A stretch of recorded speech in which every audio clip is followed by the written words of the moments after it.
I'd like to call to order the regular business meeting of the East Maine District 63 Board of Education. Let's please rise for the Pledge of Allegiance.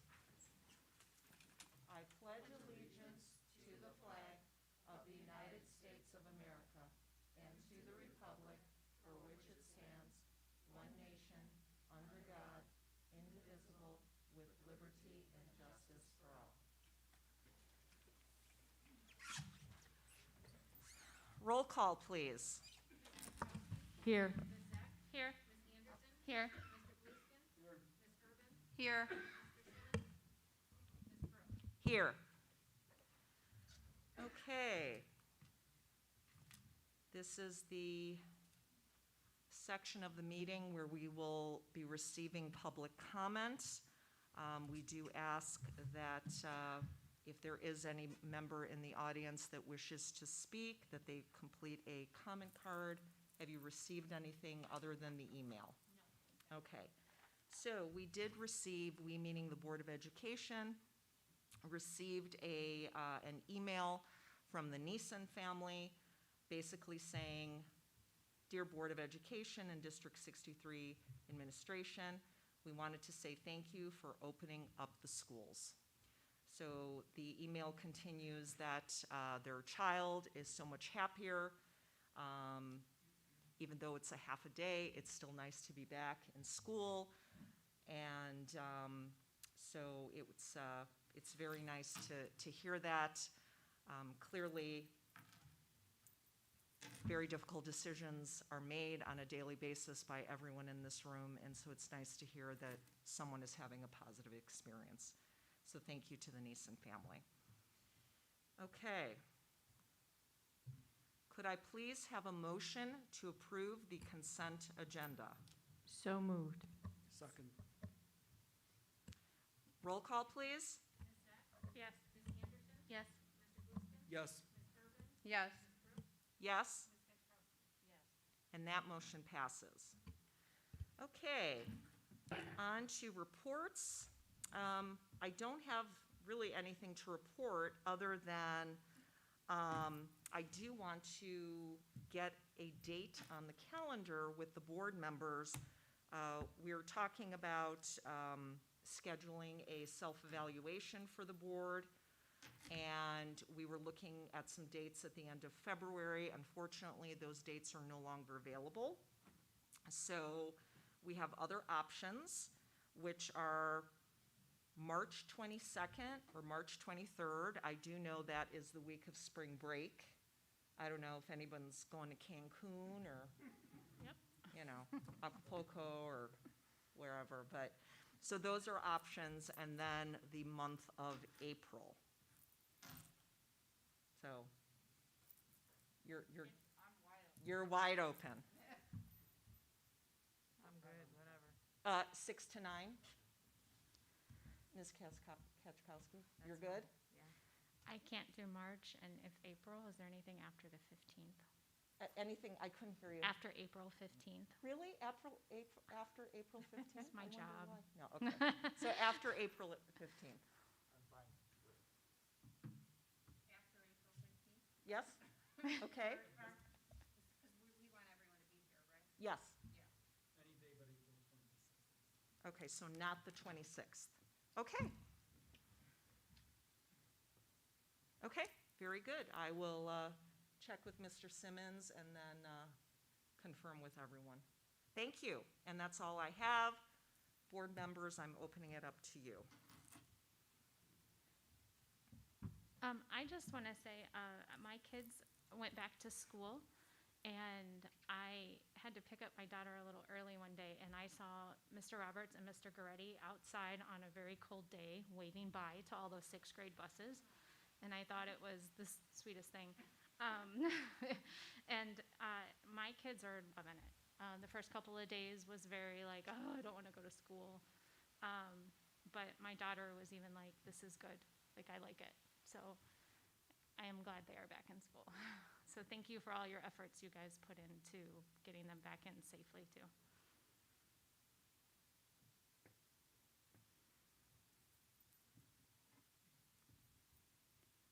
Anybody else? Okay, Dr. Clay. All right, since our last meeting, like people have just mentioned, we've gotten all of our kids who have chosen to come back into school in the school from pre-K through 8th grade. It's going, actually, I would say better than many people anticipated. It's got challenges for our elementary teachers to combine the remote and the in-person kids, but like always, our teachers are working really hard to perfect the process, and they're doing a great job. And as the board already knows, we continue to work to get our staff members vaccinated, even though some local districts have been able to partner with some pharmacies. We have not been as lucky. We're working with 207 to try to get that to happen for our 2 districts. And there are some other things in the works. We think, hopefully, maybe within the next 2 to 3 weeks, we'll have something ready. And that's all I have. Okay. Thank you, Dr. Clay. Okay, next up for our reports is on student performance. Mr. Roberson.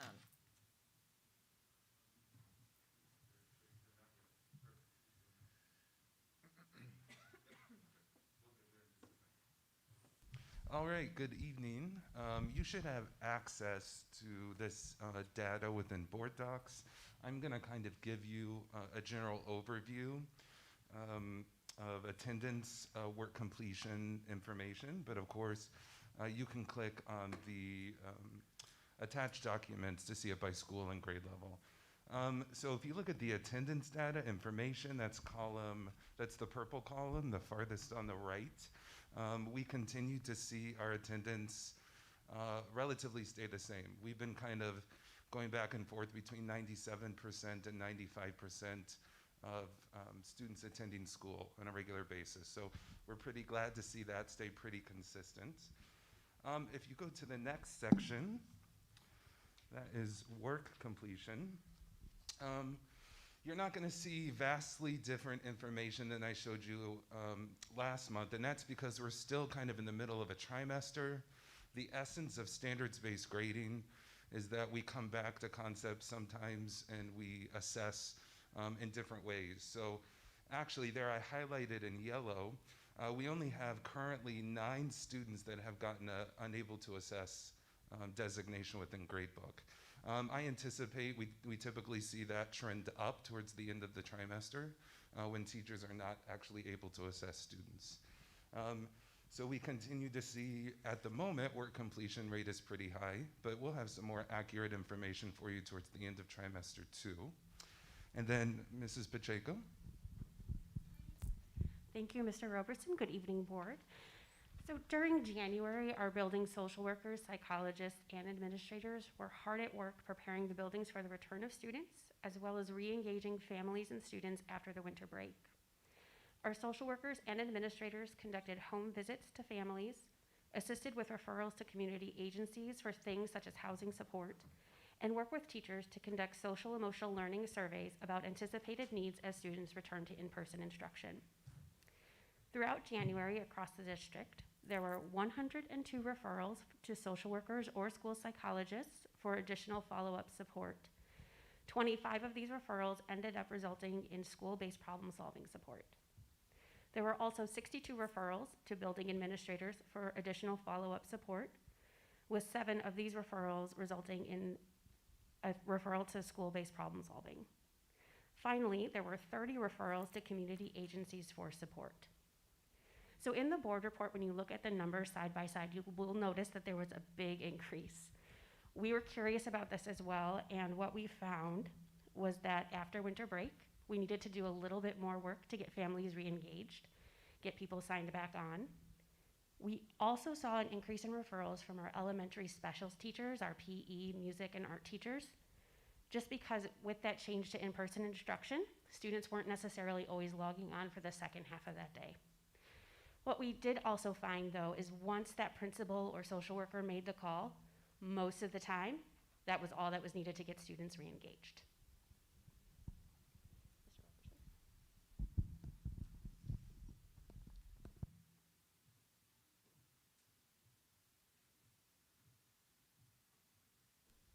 Okay, Okay, I think that's the end of that presentation. Any questions that we can answer or clarify for you?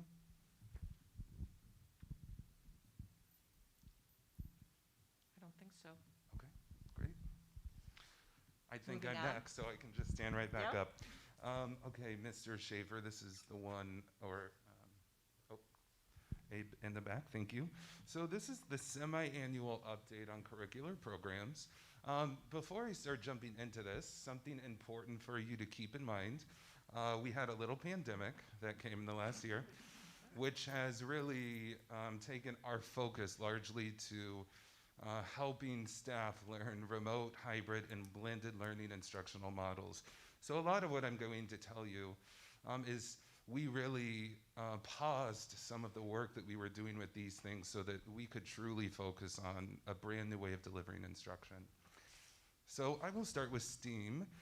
So Dive in Engineering, if you remember, that is the core resource that we have in place at Gemini that 6th and 7th grade students utilize for the STEAM classes. You'll see there that because of the adjusted schedules and the new instructional models, due to the pandemic, we did not have STEAM classes for every student this year. We had to kind of make some hard decisions, and we really prioritized our core subject areas of ELA and math and science and social studies. So this was postponed for this school year. We're hopeful that we can bring that all back next year and continue with that process. Fuse, if you remember, that is the Northwestern STEAM resource that we use for 8th grade STEAM classes. Now, again, not every 8th grader had STEAM, but we did repurpose this Fuse resource into an elective class. So you'll see down there below, 8th grade students participated, and some will soon participate in STEAM classes with Fuse. We're between 65 and 75 students per trimester that are participating in that elective class and using that resource. If you scroll down just a little bit. Okay, let's talk about science. If you remember, STEM Scopes is the kindergarten through 5th grade core resource that we use for science instruction. That is still in place, but the way the day was set up at the elementary level, teachers worked to adjust the use of STEM Scopes to be largely asynchronous. On the flip side, at Gemini, iQuest is our core resource for science instruction. That is still in place at Gemini as well, except at Gemini, they had science classes during the day, so they had synchronous instruction with iQuest. So it was similar to what they would have gotten in person, but things were obviously adjusted because we have had most of the school year remotely. So science demonstrations, experiments, and things like that obviously had to be adjusted. If you could scroll down a little bit to social studies. Very similar to what I talked about with science.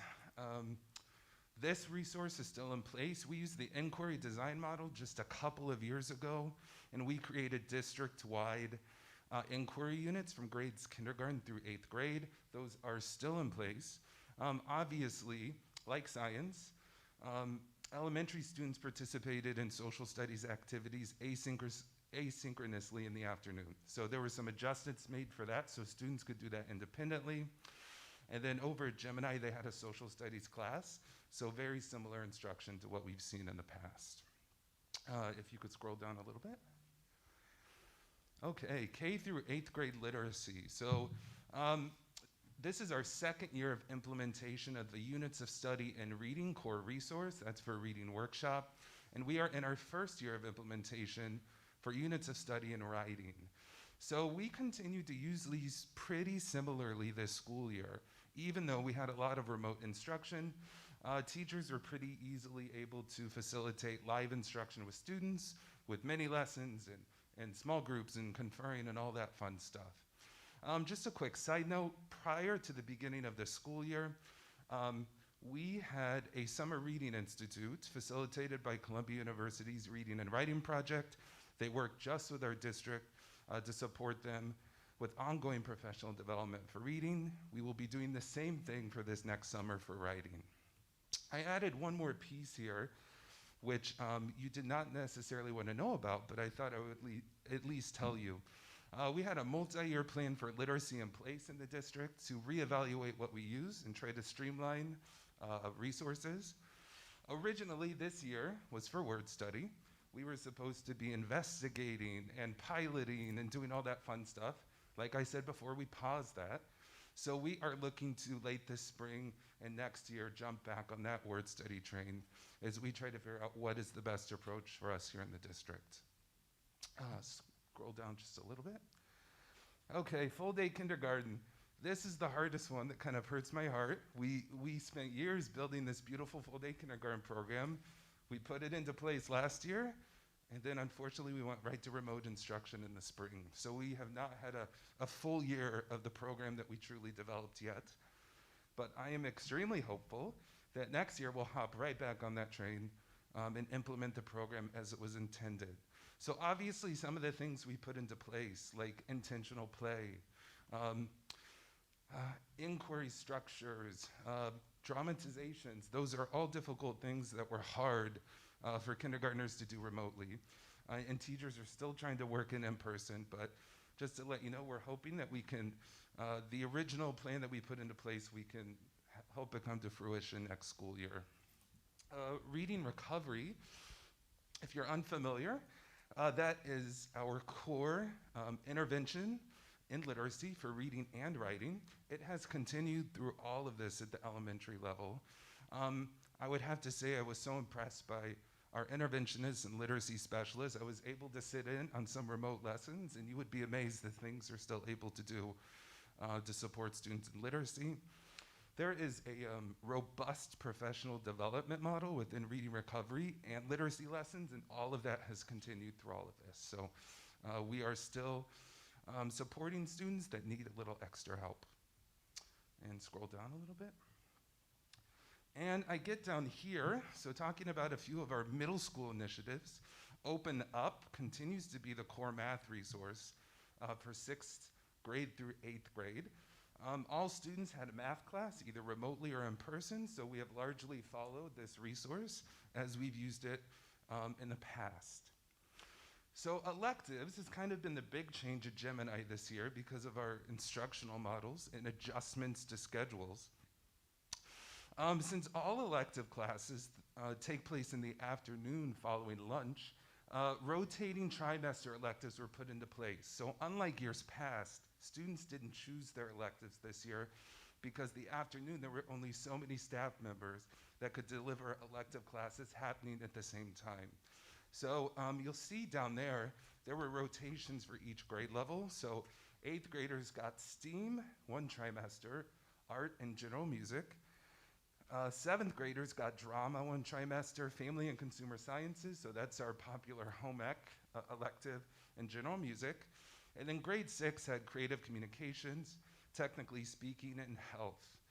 The only students that were outside of those rotations were those students that were in Spanish. We were able to make that work so that they continued taking those classes. And then the second period at the end of, in the afternoon that students took was PE at Gemini. So, like I said at the beginning, hold on a second, let me find my notes. A lot of the work that we had planned to do was kind of paused, obviously, so that we could shift what we were focusing on. So I want to kind of show you the fruits of our labor. So I actually have the video ready to go for all of you to show you what blended learning is looking like in our classrooms right now. And before I show you this video, I am going to lead off with what I think is a good way to kind of sum up where we currently are with blended learning. It's definitely not easy, but it's getting easier. And I think you'll see in some of the teacher testimonials that they think the same thing. In this video, you'll see some different approaches to how to facilitate blended learning, each one successful in their own right, along with some teacher reflections. A special shout out to our digital learning coach, Agnes Paluski. She edited this whole video and took a lot off my plate, so thank you, Agnes. And of course, a big thank you to the teachers and the students who show up in this video. And last but not least, the cameraman, which was me in all these classrooms. I am not quitting my day job, so give me some grace when you watch some of these angles. The editor could only do so much. And I think without further ado, let's watch it.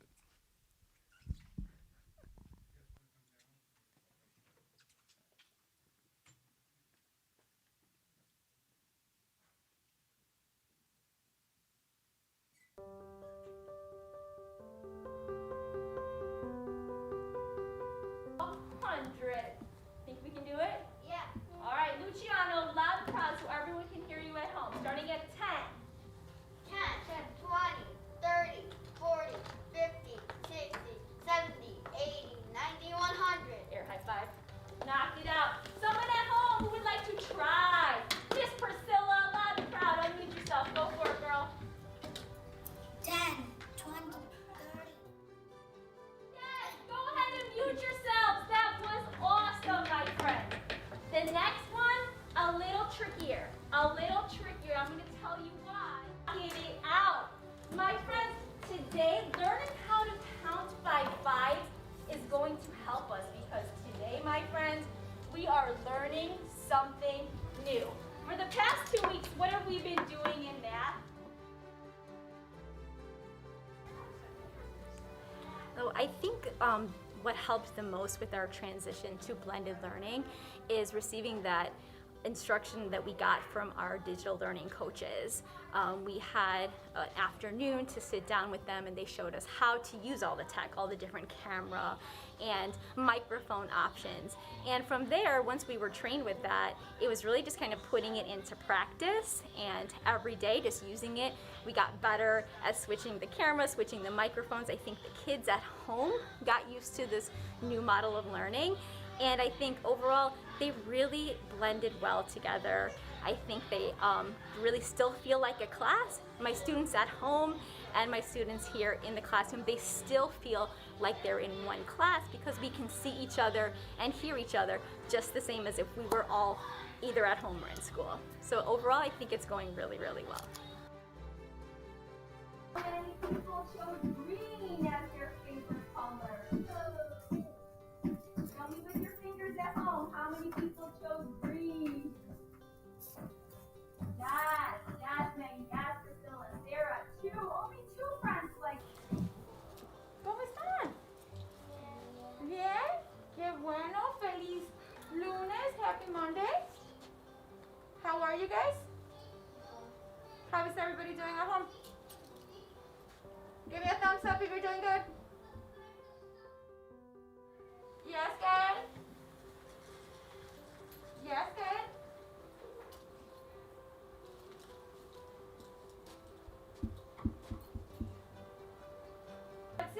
Let's see your beautiful faces. Okay, can you do a big wave? Big wave. Big wave. Samantha, wave. That just happened. I want to see your wave, Alejandro, Brandon. Come on, you need to act a little bit more excited.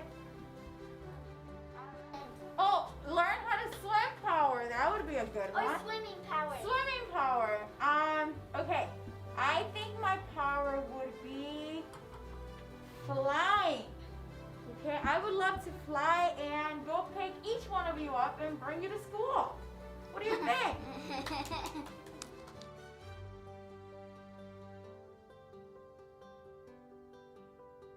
It's definitely has been challenging. It's been a learning curve for many of us. It's been a learning curve for the students and for the teachers. But I gotta say, every day it's getting a little bit easier. Technology was the big piece, obviously in my classroom, trying to get to know everything and just trying to know what's best and what to use. But I feel like once I found like the one item that worked the best for me during technology, everything has kind of, been going, and just kind of keep it a positive and keep on learning every single day with their kids. If your main idea is winter, and you really want to incorporate ice, just like we talked about with incorporating everyone's ideas, maybe then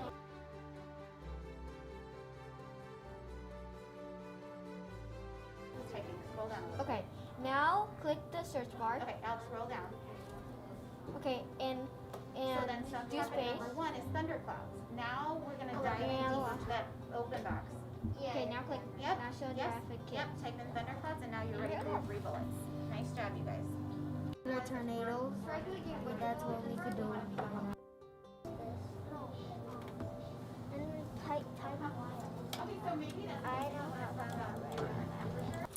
So blended learning has definitely been a challenge. I think we're in week 3 right now, and it's definitely something that I'm still continuing to work on, as I'm sure we all are. It is getting easier. The technology piece personally was not very challenging for me to work with and overcome. I feel very confident with technology. Something that I'm still working on is making sure that I'm giving enough time to each of my students, both in class and online. That's definitely a struggle.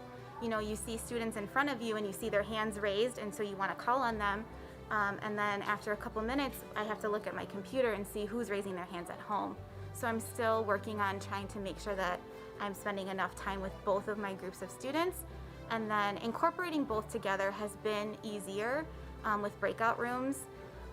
Sometimes we'll have students working from in the classroom with people at home. Sometimes in the classroom, they just want to work with students in the classroom and have those face-to-face conversations. So it's very easy for me to be able to do that. I think like anything else, this is new, so we're all still just working hard to try to do the best that we can for our students.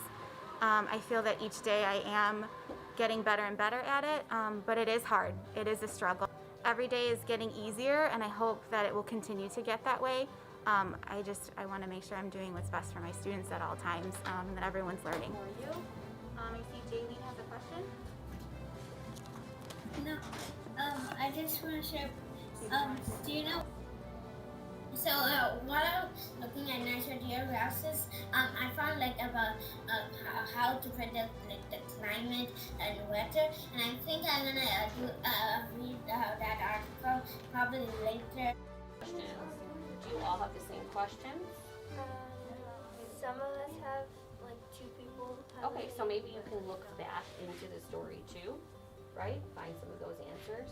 Virgil had a flashback on the Valencia, and Virgil is still Okay. So take these notes. Are you guys all on your Jamboard right now? outside can come in the dance outside from school. Because I was reading on day 7, I saw that. Okay, so I want you all to type on your own Jamboard, but Prisha can display hers, so you guys kind of all have some more ideas. But Phoenix, I want you to be able to share an idea of something that you would change.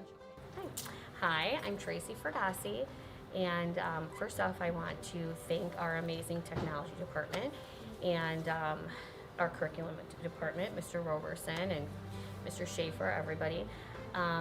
I just want to say that the blended learning model has been very seamless, very easy for the students to transition into. We've done mixed groups, some kids working in class with other kids at home, groups of all kids in class, and it's been a huge success. I feel like it's been a very easy transition, and most of all, it's been a very easy transition for our students. You know, the students at home and the students in class, we're all one. It doesn't matter where we're sitting, whether it's on our couch or in our classroom chair, we really feel as one, and we've had no problem all working together as a class. So it's been great community building, and I just want to thank everyone for helping us be successful technology-wise and everything. So.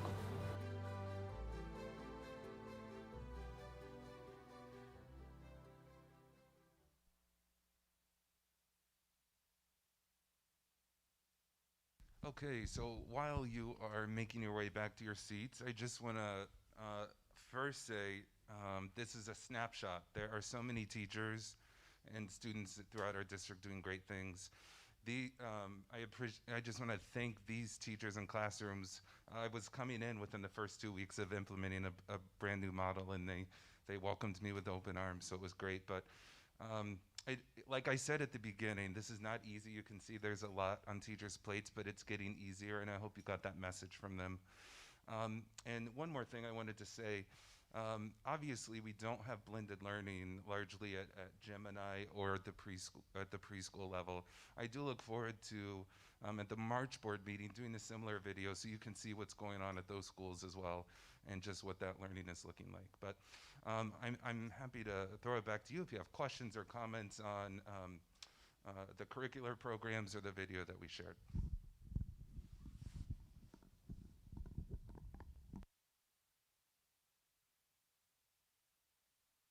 Say, just thank you. Thank you, Mr. Schaefer, Mr. Roberson, Dr. Clay, everyone involved. As a parent, as an educator myself, I'm so proud that this district has not sacrificed quality and what's best for our students in the light of the craziness that's going around us. I'm just thank you. I feel so much better myself about what is going to be awaiting me.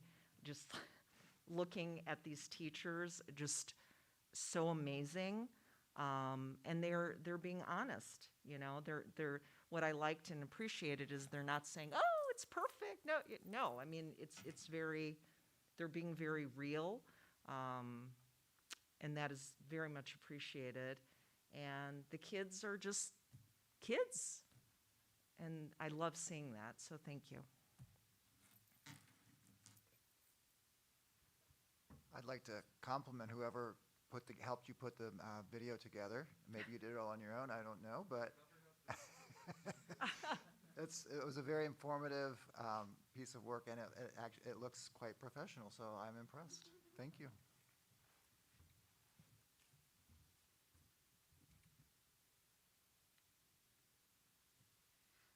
I'll just say I like, and I wasn't expecting it, and it's a really nice surprise that the kids at home have the view not only of the teacher talking to them, but also of the classroom that's going on. I mean, that really stood out to me because if you were at home, it would make you feel like you really are there if you can see everybody else too. So, yeah. No. Kudos.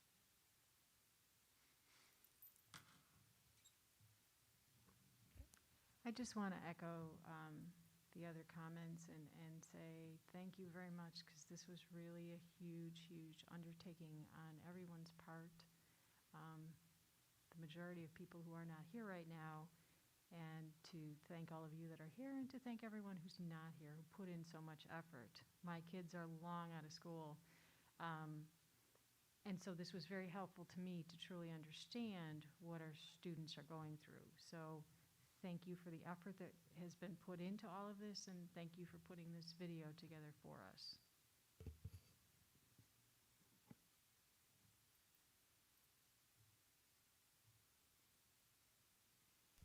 Any other comments or questions? I think I just want to say thank you for your kind words. I promise every time I see a teacher in this district, I will send your good wishes their way, because they're working so hard. Thank you. And I think all of us in this room can say how proud we are of the educators in our district for rising to the occasion. So thank you. Thank you. Okay, so Dr. Schleiser, enrollment projections. Well, I have more of a traditional presentation without videos. So this presentation will mirror what you've seen in the past, largely. We were able to use numbers from Decision Insight, and you have the projections in front of you. In the yellow column, you have the numbers for next year, and then in the green column, you have the 5-year projections. And just as a reminder, the further removed from the projection, the hazier the numbers become. So a 1-year projection will be more accurate than a 5-year, which will be more accurate than a 10-year. We look at changes above and below 2% because those are the changes that typically will impact our staffing levels. And we use push-up data as well. So we take our end of September enrollment data from September 30th this year, and we just push those numbers up to the next year to determine staffing levels. In the past, we've used a 25-to-1 student-to-teacher ratio. We are, however, looking at a lower student-to-teacher ratio for staffing purposes for next year. There are many reasons for this. One being we want to give teachers and students every opportunity to be successful, for kids to get as much attention as possible, and to, address anything related to the pandemic that may have occurred, because we're not fully sure how what's happened is going to impact our school communities. So we feel that staffing, at lower student-to-teacher ratios will give everyone the best chance to have a great year next year. Additionally, while we all hope that we'll all be back in school next year, having more teachers at the start of the year will allow us to be more flexible and adaptable should we continue to have a remote learning option. We will hire quality teachers if they apply here, just like we have all along, and we will start hiring in the very near future. Jobs will be posted next week, so you'll see some openings. Our historical enrollment data you can see in the numbers as well. And again, we look at the numbers longitudinally, so kindergarten this year goes up to first grade next year and so on, and you can track cohorts over the years. Fortunately, this year Decision Insight, I guess, was bought by Frontline, so they provided us enrollment projections free of charge. I don't anticipate that will continue, but this year we do have the numbers from Decision Insight. And we have found that they are not markedly different or significantly different than simply taking our current enrollment data and pushing the numbers up a year. So for K-8, and these numbers do not include preschool, you can see that we've been around 3,250 students. We're projecting a 3.3% increase district-wide next year, and 5 years out, an increase up to 3,549. And again, if there are changes above or below 2%, I didn't do the math, because they're typically not significant or cause any changes to staffing. Preschool numbers are down this year. And again, these are September 30th enrollment data. And in speaking with Barb Golick, she attributes the decrease to the learning environment. Many preschool parents chose to wait until hybrid instruction started, and most of those parents who waited have enrolled their children. Additionally, many families decided to go private.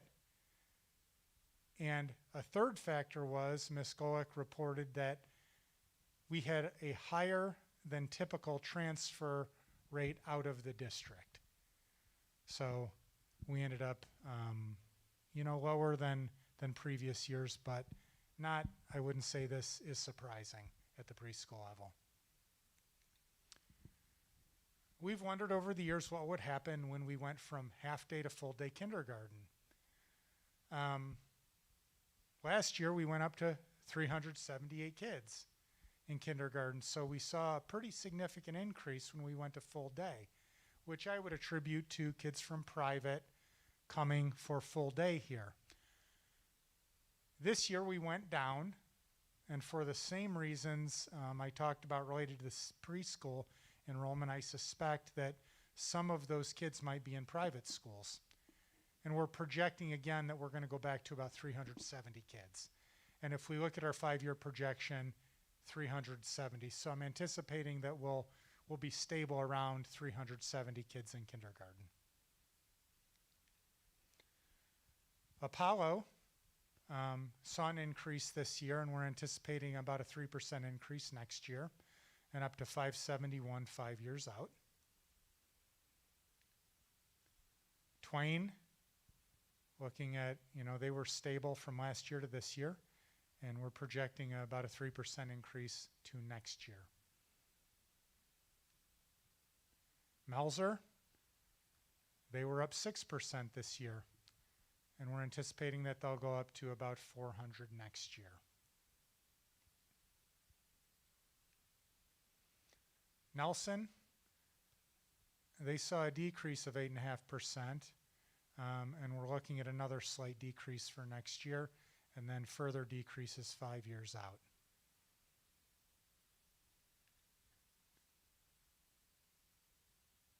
And then Washington, we're seeing some increases for next year and in the 5-year projections, taking them up to numbers closer to Nelson. And if you'll remember, when we did the redistricting, I was anticipating larger numbers at Washington initially, and they didn't sort of materialize. And I don't quite remember why. I know we had some changes in occupancy rules for one of the buildings, and some other things may have happened, but we are projecting about 430 kids 5 years out.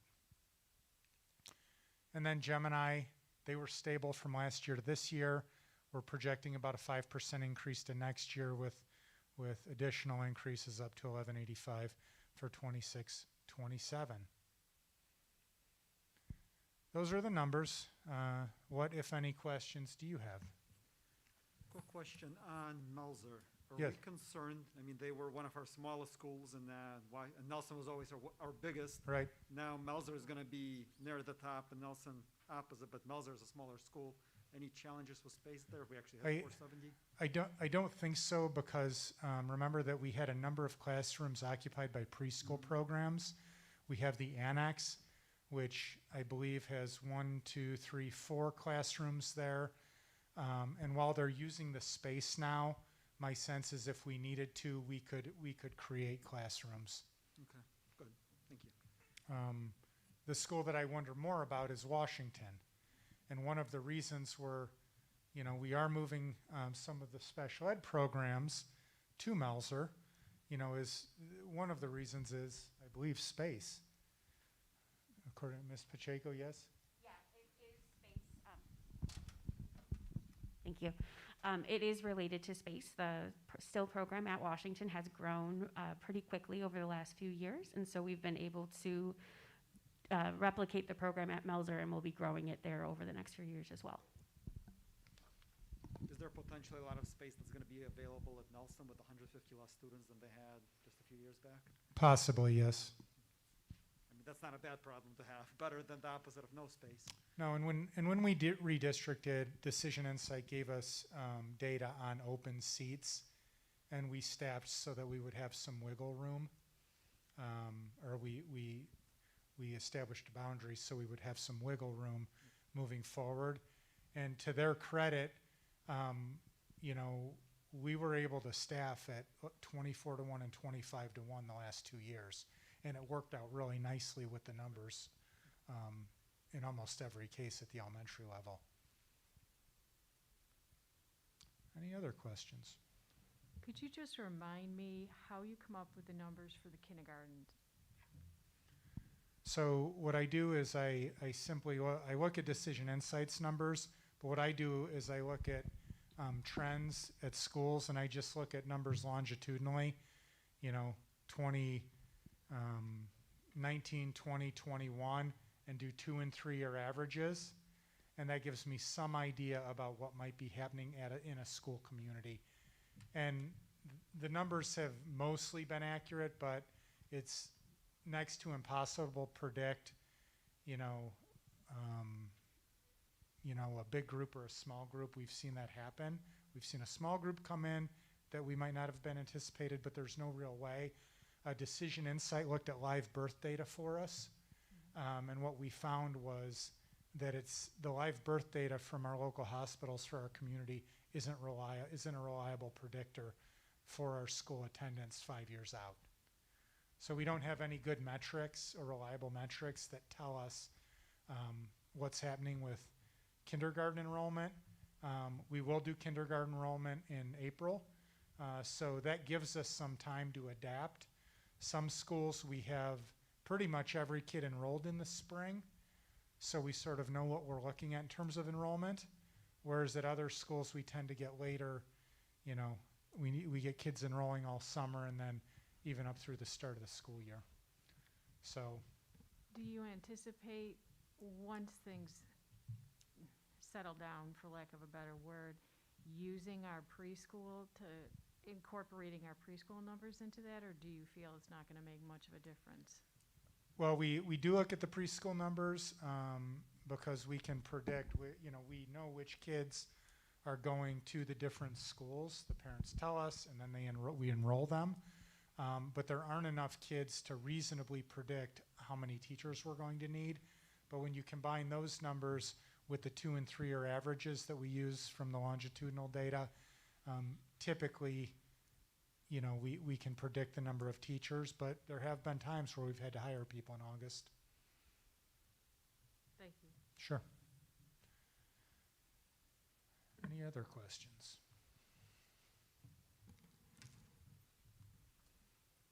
No?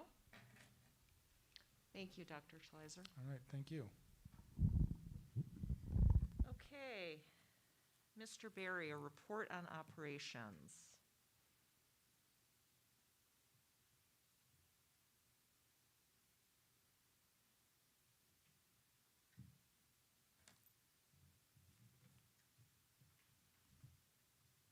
Yes, good evening. Fill you in on what's going on at the Early Learning Center.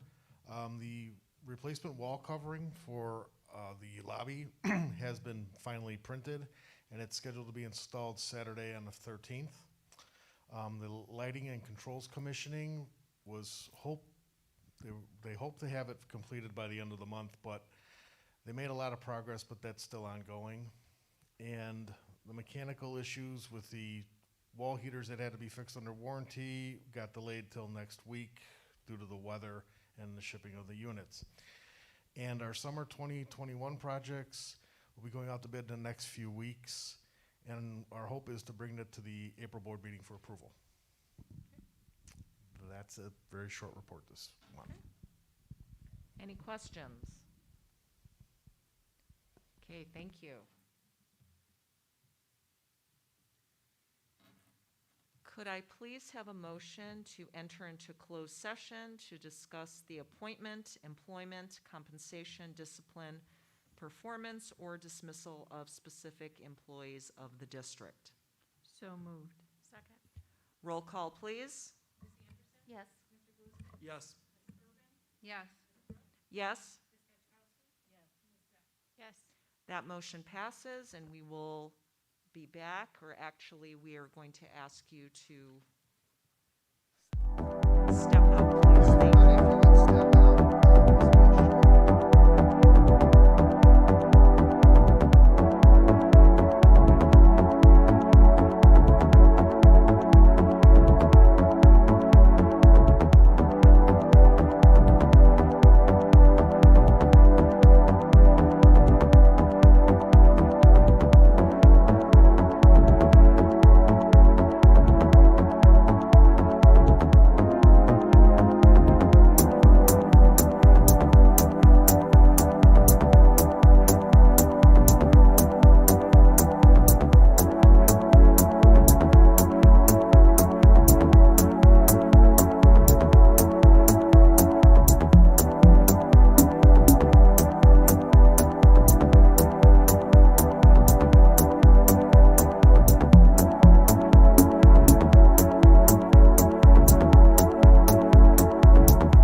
right, thank you, everyone. Could I please have a motion to approve and accept the following generous donations? So moved. Second. All those in favor, please say aye. Aye. Any opposed? That motion passes. And thank you again to our donors.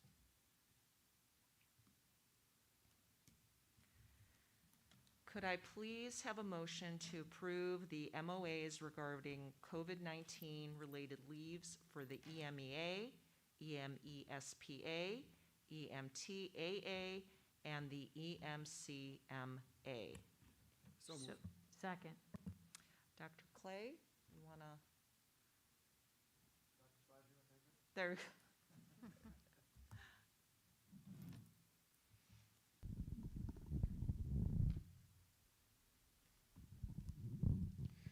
As some of you may know, the Families First Coronavirus Response Act, which provide a leave benefit to employees for childcare and COVID-related leave, expired at the end of December, and no legislation has been passed to replace it.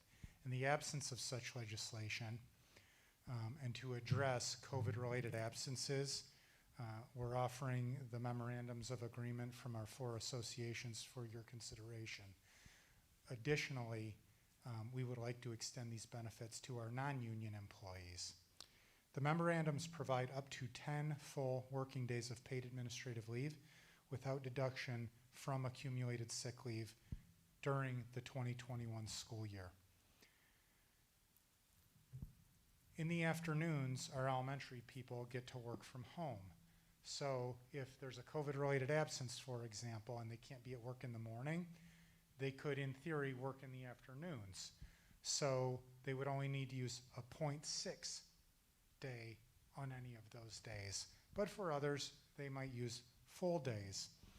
Now, if the state or federal government reauthorizes FFCA, the federal government, FFCRA, or they pass new legislation that offers a leave benefit, these memorandums will be suspended immediately. The memorandums provide the following in terms of, I should say, specifics related to accessing the leave are as follows. Number 1, you can use the leave if an employee has COVID and can't work remotely, is experiencing COVID-19 symptoms, or has to quarantine due to close contact with a member of the employee's household who is COVID positive, and an employee or if an employee is required to quarantine due to a close contact with a student or colleague when such close contact occurred at work and could not have been avoided due to the nature of the job. For example, if you're sitting next to a child and that's the close contact, like you're a physical therapist and you're working with a child, touching the child, and so on, and that child gets COVID, and as the physical therapist, you have to quarantine, well, the physical therapist was performing his job duties, so he would have access to this leave. However, if, for example, you decide to have lunch with 4 other staff members and you sit around a table, take your masks off, and are within 6 feet of each other, and one person has COVID and you all have to quarantine, you would not be able to access this leave, because one of the provisions in the memorandums is that you must follow the rules at all times. If there's, for example, if there's a travel restriction and you decide to travel to Cancun and you get COVID and you come back, you could apply sick leave, but you could not access this paid administrative leave.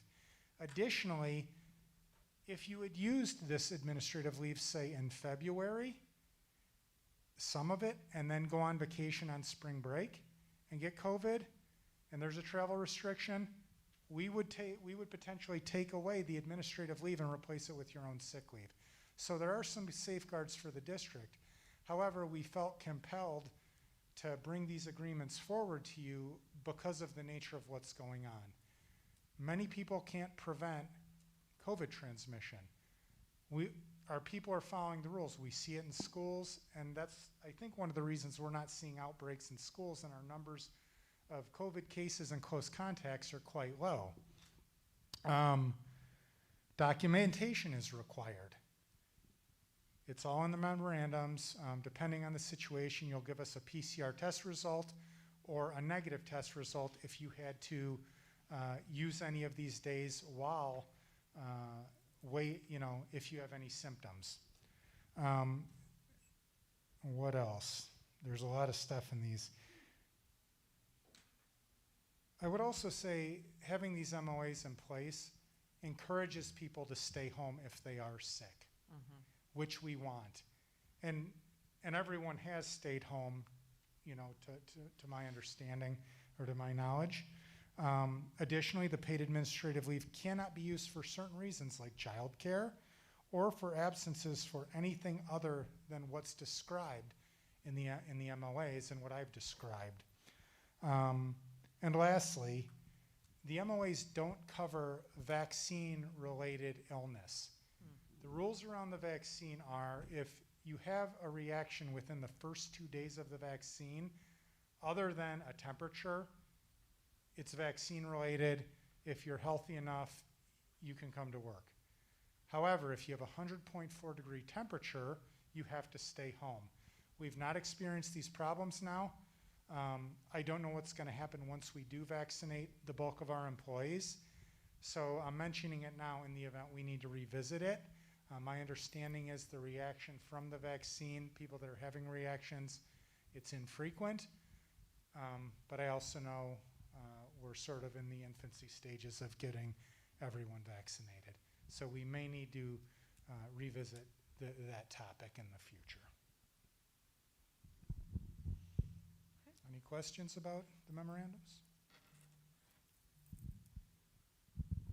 Board members, any questions? I think it's very generous. No place else I know of is giving this to the employees, so I think it's very generous.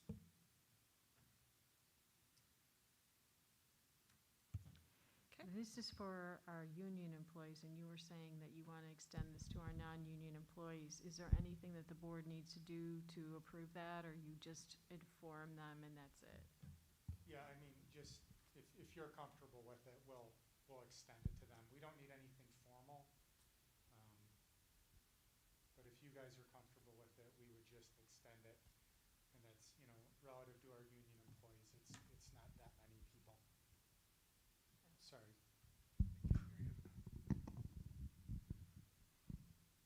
Okay. All right.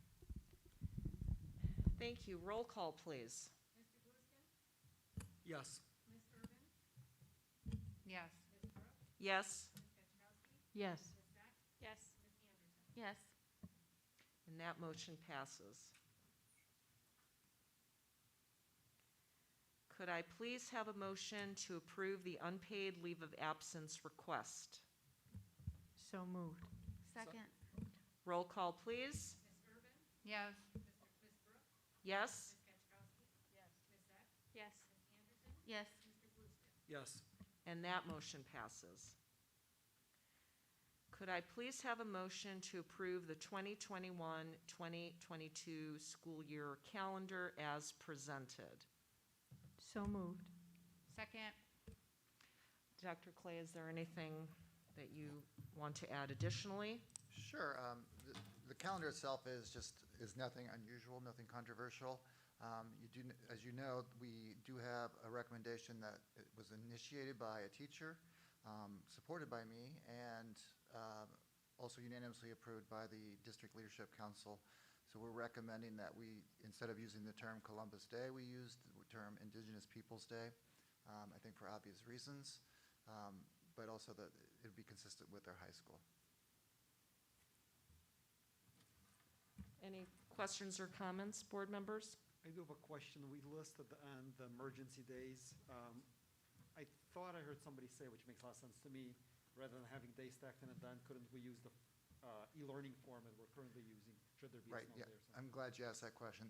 The state has not changed the way we report our calendars, so that the emergency days are still required.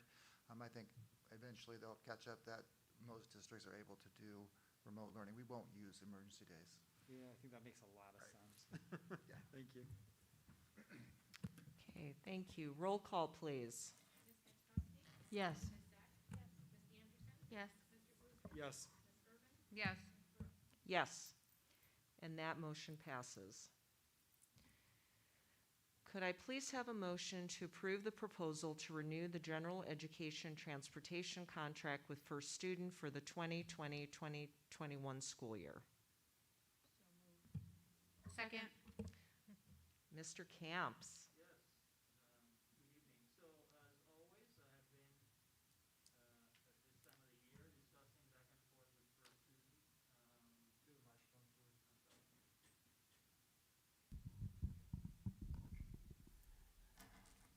Okay, so as it is normal for this time of year, I've gone back and forth with First Student for a few weeks, negotiating the renewal of our regular transportation contract for the year 2021-22. We have landed on a 5% increase, and as based on my research, I believe this is very close to what's going on in the market. I am aware of another district very close to us that has First Student with basically the exact same rate. I am aware of another district with another provider that reached the same agreement. So I'm pretty comfortable that this 5% is about the market rate. And I'm sure they're not gonna go below that.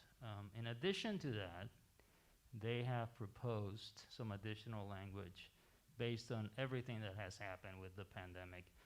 Our current contract, if we don't run routes because we have to shut down a school and we go remote, they do not get paid anything unless we reach an amendment. So for next year, they've proposed that if we need to shut down a school and we need, for whatever reason, we're going back into remote for a day, that we pay them up to a certain amount of days. Originally, they wanted more than what we agreed to, but we have agreed on a maximum of 5 days for the entire school year. This is very consistent with what's happening with renewals because bus companies now realize that we have become very good at e-learning and we have no need to make up days. In the past, we would make up a day and they would make some money that way. We have no need for that anymore. So we agreed on the 5 days. It's consistent with what's happening in other districts. I see it kind of as protection for both sides. On their side, they get a little bit of guaranteed for up to 5 days. And on our side, anything that happens beyond the 5 days, we don't have to pay them. So it's sort of protection for both sides. Overall, I'll close with this. Overall, First Student has performed well for us. We have had, I think we have one bus with a new driver here at Apollo. Ms. Schwartz is there, that has a brand new driver, and we've had some challenges, but I think we got a lot better today. We had the first couple of days some challenges at Gemini, lining up 13 buses in numerical order for dismissal. I think after a couple of days they got it. Overall, the routes are running fairly well. I will say, even though it's not this contract, on the special ed side and the pre-K side, I don't even get calls. So overall, I am pleased with First Student. So I recommend your approval. Any questions?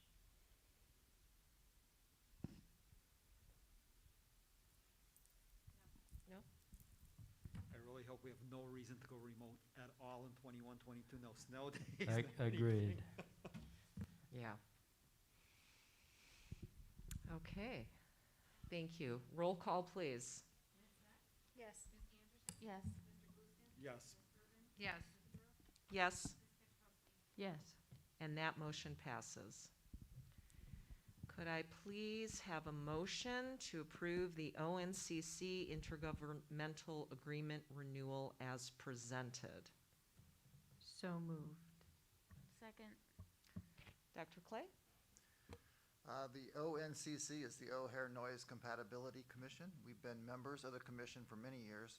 At one time, a big part of that was allocation of funds to soundproof schools from the noise of the planes going overhead, which a couple of our schools received that many years ago. That since has pretty much dried up. They haven't been giving out any money for that for quite a few years. We remain members, basically as part of the community that is affected by the noise from the O'Hare Commission. So I recommend that we stay. Okay. Any questions, board? Okay, thank you. Roll call, please. Yes. Yes. Yes. Yes? Yes. Yes. And that motion passes. Could I please have a motion to enter into closed session to discuss the appointment, employment, compensation, discipline, performance, or dismissal of specific employees of the district? So moved. Second. Roll call, please. Yes. Yes. Yes? Yes. Yes. Yes. That motion passes. We do not anticipate returning from closed session. The next regular business meeting for the Board of Education is scheduled for Thursday, March 4th at 7 p.m., right back here at the Galaxy Theater. Thank you.